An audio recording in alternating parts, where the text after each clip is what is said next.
6 гласа за и 6 против, собранието вечерва го ратификуваше договорот за стратешко партнерство со Велика Британија.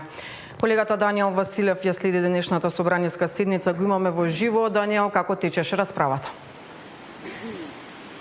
Добро вечер, Десмина. Како што кажа и самата ти, практично помина оној предлог закон за ратификација на договорот за стратешко партнерство со Велика Британија во законодавниот дом. Она што е најинтересно е дека практично, иако пратениците од опозицијската СДСМ беа најгласни од пратеничката говорница, сепак тие се воздржаа, односно воопшто не гласаа при гласањето и практично овие 6 гласа против доаѓаат од пратениците од левица. Инаку, откако помина овој предлог закон во собранието, премиерот Христијан Мицкоски преку социјалната мрежа Facebook рече дека ова е силно сојужништво со една од најсилните држави. Ова носи економски и политички придобивки за заедничка иднина на сите наши граѓани.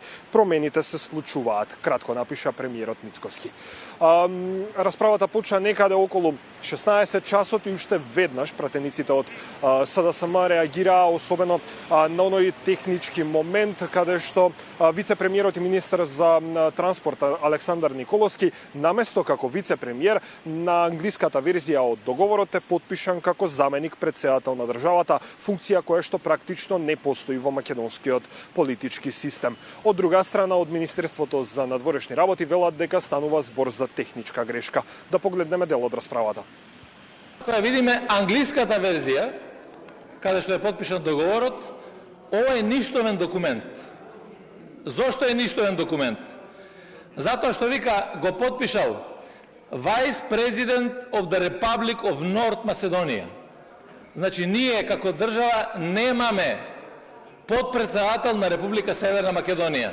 Таква функција последен беше Љупчо Ѓоргиевски. Замина. А во македонската верзија стои дека потпишал заменик председател на владата на Република Северна Македонија. Ако е вака, тогаш нема апсолутно важност ваков еден договор или спогодба, како сакате наречете го. Кога се потпишуваат меѓународни договори, се потпишуваат повеќе примероци во смисла на тоа англиска оригинална верзија, македонска оригинална верзија и преводи на двете верзии. Во случајов, според мене, она што успеав да го забележам од подписот, е настаната техничка грешка во делот на англиската верзија, не и во македонската, која што има соодветен превод и на англиски, туку во англиската. Овие прашања се разрешуваат на тој начин што се дава, фактички се разменуваат ноти и се поправа таа техничка грешка, инаку јасно е дека во име на владата на Република Северна Македонија го има подпишано вице-премиерот, односно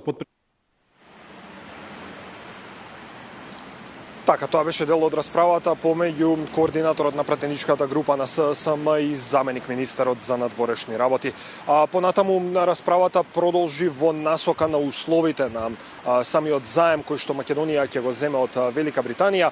Меѓутоа и опозицијата обвини дека ова практично и не е некаков ексклузивен договор кој што Македонија го има потпишано со Велика Британија, туку дека ова е еден вид на политика која што оваа држава ја води и преку која што практично дава и заеми на помали држави. Од друга страна, власта е убедена дека станува збор за историски договор. Ова не е договор што создава нешто единствено или стратешко поинакво за Македонија. Ова е дел од стандардна финансиска рамка што им е достапна на многу држави и нема карактер на ексклузивна или стратешка соработка. Токму затоа, овој документ не треба да се представува како историски успех или пресврт во нашата економија. Напротив, тој е дел од еден поширок процес на задолжување. Овој договор е составен од два документи. Едниот е економско-финансиски и едниот е политички. Тоа што е важно е дека со овој договор ние се зацртуваме на мапата на светот. Не е сеедно кога вие разговарате со било која трета страна, а кога до вас ги имате двете најсилни земји во новиот демократски поредок. Ние имаме стратешко партнерство. повторувам, со Соединетите Американски држави и од оваа вечер кога ќе го ратификуваме овој договор во македонскиот парламент, ние ќе бидеме стратешки партнер и со Обединетото кралство.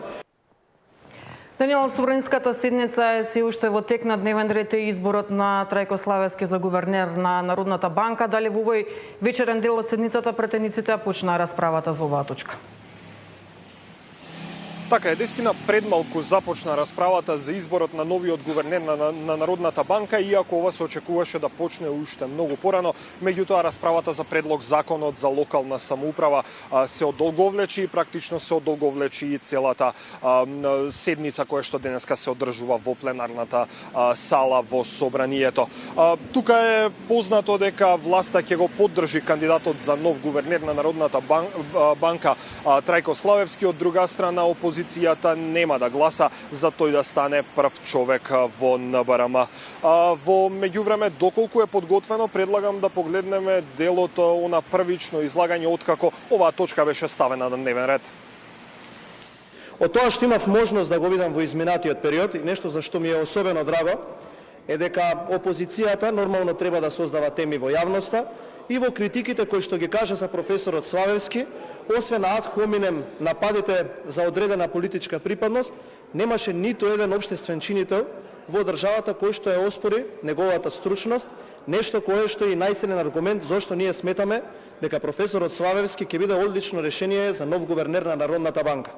Тоа што е особено важно, тука гледам во собраниево многумина кои што дипломирале на економскиот факултет и практично како најсериозна и најсилна страна од страна на господинот Славевски која што тој ја поседува, ќе ја укажам 40 годишната безпрекорна академска кариера која што практично не постои човек кој што во нашата држава може да ја оспори.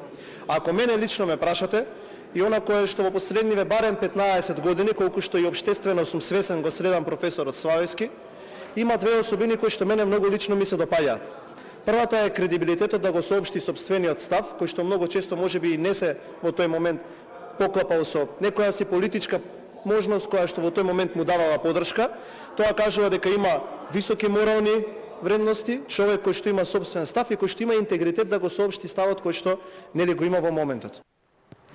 Да, Даниел, ќе следиме расправата и по оваа точка на дневниот ред. Јас ти благодарам за овие информации во вестите.